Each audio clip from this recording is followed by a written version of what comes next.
Good morning all of you. Daily current affair के session में आप सभी का स्वागत है। आज का मोटिवेशनल कोट्स है, हर जलते दीपक तले अंधेरा होता है, हर रात के बाद एक सवेरा होता है। मुसीबत देखकर डर जाते हैं जो लोग, लेकिन हर मुसीबत के पीछे सच का सवेरा होता है। इस मोटिवेशनल कोट से आज के करंट अफेयर की शुरुआत करेंगे। आज की जो मेन हेडलाइंस है, सरकार ने रंजना प्रकाश देसाई को भारतीय प्रेस परिषद के अध्यक्ष के रूप में जो है नामित किया है। विश्व शरणार्थी दिवस जो है 20 जून को जो है प्रतिवर्ष मनाया जाता है। चीन ने अपना तीसरा उन्नत विमान वाहक पोत फुजियान जो है लॉन्च किया है। बेंगलुरु ने के कैंपेगौड़ा अंतर्राष्ट्रीय हवाई अड्डे को भारत और दक्षिण एशिया में सर्वश्रेष्ठ क्षेत्रीय हवाई अड्डे के रूप में जो है चुना है। कृषि और प्रसंस्कृत खाद्य उत्पाद निर्यात विकास प्राधिकरण ने किस फल को निर्यात को बढ़ावा देने के लिए बहरीन में मैंगो फेस्टिवल का आयोजन किया गया है। तो मैंगो फेस्टिवल का जो आयोजन है वो बहरीन में किया गया है, जो कि आम के फल को जो है बढ़ावा देने के लिए इस फेस्टिवल का जो है आयोजन बहरीन में किया गया है, जो कि 8 दिवसीय मैंगो फेस्टिवल का आयोजन किया गया है बहरीन में। एपीडा यानी एपीडा कृषि और प्रसंस्कृत खाद्य उत्पाद निर्यात विकास प्राधिकरण ने हाल ही में आम के निर्यात को बढ़ावा देने के लिए बहरीन में 8 दिवसीय मैंगो फेस्टिवल का जो है आयोजन किया है। आम की सभी किस्मों को सीधे किसानों और 2 किसान उत्पाद संगठनों से जो है खरीदा गया है। नेक्स्ट करंट अफेयर पे चलेंगे। वार्षिक विश्व प्रतिस्पर्धा सूचकांक 2022 में भारत जो है 37वें स्थान पर है।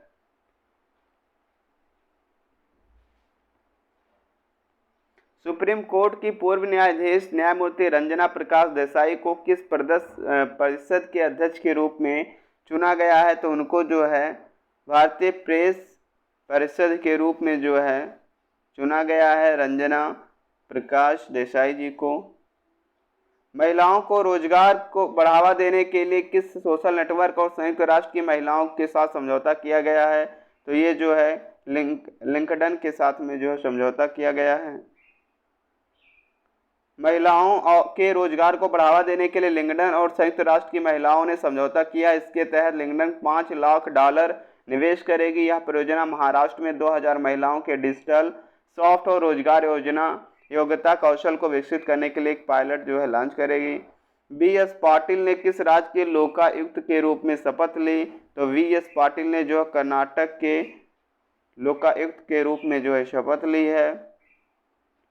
COAI ने किस कंपनी के अध्यक्ष प्रमोद के मित्तल को 2022-23 के लिए एसोसिएशन का नया चेयरपर्सन जो है नियुक्त किया है। तो इसको जो है रिलायंस जियो इंफोकॉम ने जो है इनको नियुक्त किया है। रिलायंस जियो इंफोकॉम ने 19 जून को विश्व भर में कौन सा दिवस मनाया जाता है। तो 19 जून को विश्व भर में विश्व एथनिक दिवस के रूप में जो है मनाया जाता है।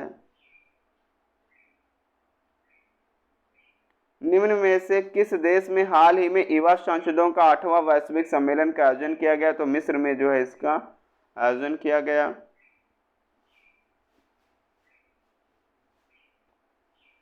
जून 2022 में किस सरकार ने जल सहयोग पर इजराइल के साथ एक समझौता पर हस्ताक्षर किया है। तो जून में 2022 राज्य सरकार ने जल सहयोग पर इजराइल के साथ और जो है हरियाणा ने जो है समझौता किया है। हरियाणा और इजराइल की सरकारों ने 15 जून 2022 को एकीकृत जल संसाधन प्रबंध और क्षमता निर्माण के क्षेत्र में एक संयुक्त घोषणा पर जो है हस्ताक्षर किया है। घोषणा पर भारत में इजराइल के राजदूत इनायत सेलिन और हरियाणा सरकार के जल सिंचाई विभाग द्वारा हस्ताक्षर जो है इसमें किया गया है। Sky tracks world airport awards में किस हवाई अड्डे को भारत और दक्षिण एशिया के सर्वश्रेष्ठ क्षेत्रीय हवाई अड्डे को जो सम्मानित किया गया है। तो ये जो हवाई अड्डा है वो कैंपेगौड़ा अंतर्राष्ट्रीय हवाई अड्डा बेंगलुरु में है, जो इसको नामित किया गया है। बेंगलुरु के कैंपेगौड़ा अंतर्राष्ट्रीय हवाई अड्डे ने 2022 sky tracks world airport awards में भारत और दक्षिण एशिया में सर्वश्रेष्ठ क्षेत्रीय हवाई अड्डे का खिताब जो है जीता है। यह वैश्विक स्तर पर किए गए एक सर्वेक्षण में ग्राहकों की प्रतिक्रिया पर आधारित है। समारोह 16 जून 2022 को पेरिस में जो है इसका आयोजन किया गया था। जून 2022 में सोमालिया के नए प्रधानमंत्री के रूप में किसने शपथ ली? तो सोमालिया के जो नए प्रधानमंत्री बने हैं वो बने हैं हमजा अब्दी बर्रे को जो है बनाया गया है।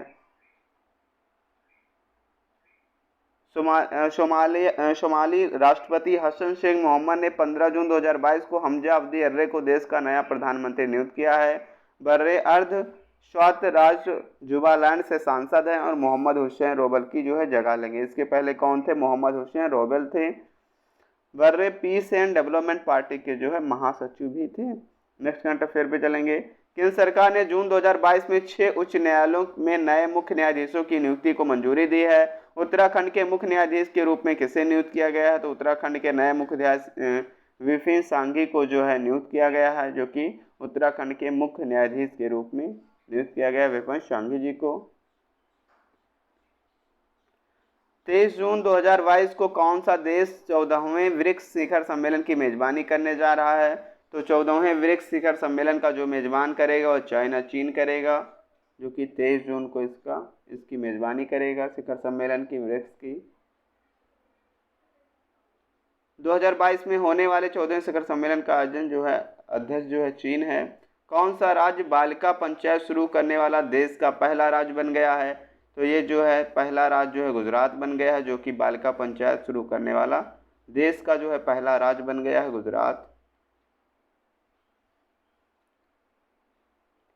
यह लड़कियों की एक पंचायत है जिसका उद्देश्य लड़कियों के सामाजिक और राजनीतिक विकास को बढ़ावा देना और राजनीति में उनकी सक्रिय भागीदारी सुनिश्चित करना जो है इसमें है, इसका उद्देश्य है।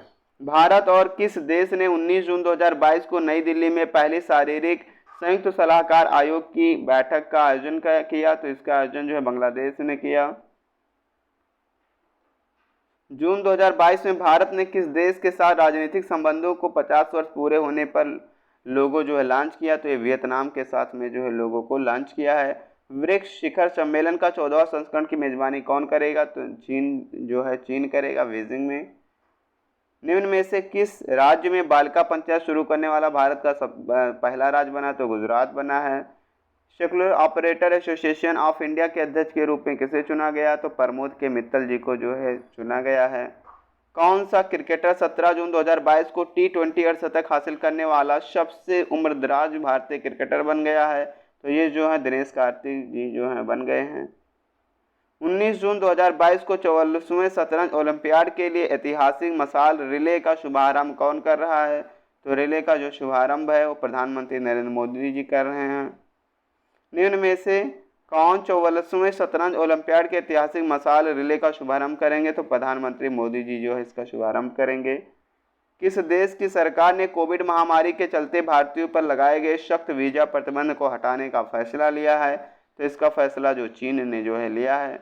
फ्रांस की प्रमुख ऊर्जा कंपनी टोटल एनर्जीज अडानी समूह के हरित हाइड्रोजन उद्यम में कितने प्रतिशत हिस्सेदारी जो हासिल करेगा? तो इसमें जो है 25% जो है हिस्सेदारी जो है हासिल करेगा अडानी समूह। जून 2022 में हमजा अब्दी बर्रे कहाँ के प्रधानमंत्री? तो सोमालिया के नए प्रधानमंत्री जो चुने गए हैं। इजराइल ने किस राज्य के साथ जल समझौते पर हस्ताक्षर किया है? तो इजराइल ने हरियाणा राज्य के साथ जो है समझौता ज्ञापन पर हस्ताक्षर किया है। निम्न में से कौन हर लागत मुद्रास्फीति सूचकांक अधिसूचित करता है? तो ये करता है केंद्रीय प्रत्यक्ष बोर्ड जो है इसकी सूचकांक जो है सूचित करता है। जून 2022 में निम्न में से कौन दिल्ली डायलॉग 12 के मंत्री स्तरीय सत्र को जो संबोधित किया? तो डॉक्टर एस जयशंकर जी ने जो इसको संबोधित किया। निम्न में से किस देश ने अपना तीसरा विमान वाहक पोत फुजियान लॉन्च किया है? तो फुजियान जो है चीन यानी चाइना ने जो है इसको लॉन्च किया है। हाल ही में पीएम मोदी ने इन स्पेस का उद्घाटन किस शहर में किया? तो इसका उद्घाटन जो है अहमदाबाद में किया है। अंतर्राष्ट्रीय एल्बिनिज्म जागरूकता दिवस कब मनाया जाता है? तो इसके जो है 13 जून को जो है प्रतिवर्ष मनाया जाता है अंतर्राष्ट्रीय एल्बिनिज्म दिवस। किसे हाल ही में संयुक्त राष्ट्र का अपर महासचिव नियुक्त किया गया है? तो इसको जो है रबाब फातिमा जी को जो नियुक्त किया गया है। निम्न में से कौन सा देश अनिवार्य मृत्युदंड समाप्त करने पर सहमति हुई है? तो अनिवार्य मृत्युदंड जो है मलेशिया ने जो है सहमति हुई है। नेक्स्ट करंट अफेयर पे चलेंगे। हाल ही में उड़ीसा के चांदीपुर के एकीकृत परीक्षण रेंज से कम दूरी को किस बैलिस्टिक मिसाइल का सफलतापूर्वक लॉन्च किया गया? तो अग्नि पृथ्वी 2 को जो है इसमें लॉन्च किया गया है। किसे हाल ही में महाराष्ट्र के HSNC विश्वविद्यालय द्वारा मानद डॉक्टर ऑफ लिटरेचर से सम्मानित किया गया? तो रतन टाटा जी को जो है इससे सम्मानित किया गया है। विश्व खाद्य सुरक्षा दिवस कब मनाया जाता है? तो 7 जून को विश्व खाद्य सुरक्षा दिवस के रूप में प्रतिवर्ष मनाया जाता है। 7 जून को मनाया जाता है। इस वर्ष की थीम थी सुरक्षित भोजन बेहतर स्वास्थ्य, जो है 2022 की थीम थी। विश्व स्वास्थ्य संगठन का मुख्यालय जिनेवा स्विट्जरलैंड में है। इसकी स्थापना 7 अप्रैल 1948 को की गई थी। भारत की पहली डिस्प्ले फैब्रिकेशन यूनिट किस शहर में स्थापित की जाएगी? तो इसको जो है हैदराबाद में इसको स्थापित किया जाएगा। अंतर्राष्ट्रीय पारिवारिक प्रेषण दिवस निम्न में से कब मनाया जाता है? तो इसको जो है 16 जून को जो है मनाया जाता है, अंतर्राष्ट्रीय पारिवारिक प्रेषण दिवस। एयरटेल पेमेंट्स बैंक ने गोल्ड लोन देने के लिए किस बैंक के किसके साथ साझेदारी की है? तो ये जो है मुथूट फाइनेंस के साथ में जो है एयरटेल पेमेंट बैंक ने जो है साझेदारी की है गोल्ड लोन देने के लिए।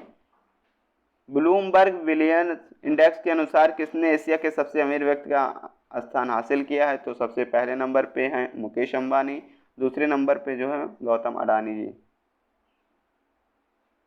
रबर बोर्ड द्वारा परिवर्तित कौन सा इलेक्ट्रॉनिक ट्रेडिंग प्लेटफॉर्म लॉन्च किया है? तो रव ने जो है लॉन्च किया है।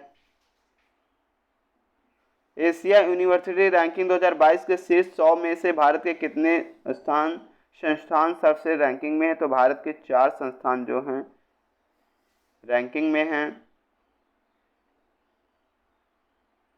पहला जो है भारतीय विज्ञान संस्थान बेंगलोर जो कि 42वें स्थान पर है। JSS academy of higher education and research 65वें स्थान पर है। भारतीय प्रौद्योगिकी संस्थान रोपड़ 68वें स्थान पर। भारतीय प्रौद्योगिकी संस्थान इंदौर जो है 87वें स्थान पर है।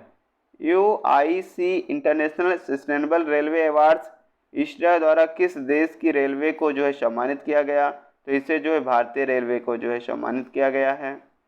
हाल ही में किस मंत्री ने life style for the environment आंदोलन की शुरुआत की? तो इसको life time for the environment आंदोलन की जो है शुरुआत है प्रधानमंत्री नरेंद्र मोदी जी ने की। TCS ने 2021 में दुनिया भर में शीर्ष VPN आपूर्तिकर्ताओं में कौन सा स्थान है? तो TCS का जो है 10वां स्थान है। भारत और किस देश ने जलवायु परिवर्तन को मजबूत करने के लिए एक समझौता ज्ञापन पर जो हस्ताक्षर किया है? तो भारत ने और कनाडा ने जो है इस पर हस्ताक्षर किया है।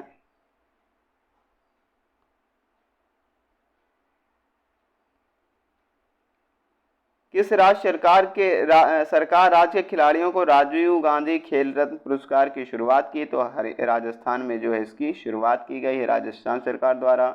राजस्थान के मुख्यमंत्री अशोक गहलोत ने घोषणा की कि राज्य सरकार राज्य के खिलाड़ियों को राजीव गांधी खेल रत्न पुरस्कार देने के लिए तैयार है। उन्होंने जयपुर राजस्थान के सवाई मानसिंह स्टेडियम में उद्घाटन और खिलाड़ी पुरस्कार समारोह का संबोधित करते हुए इसकी घोषणा की। ये थी आज की current affair. Thanks for watching.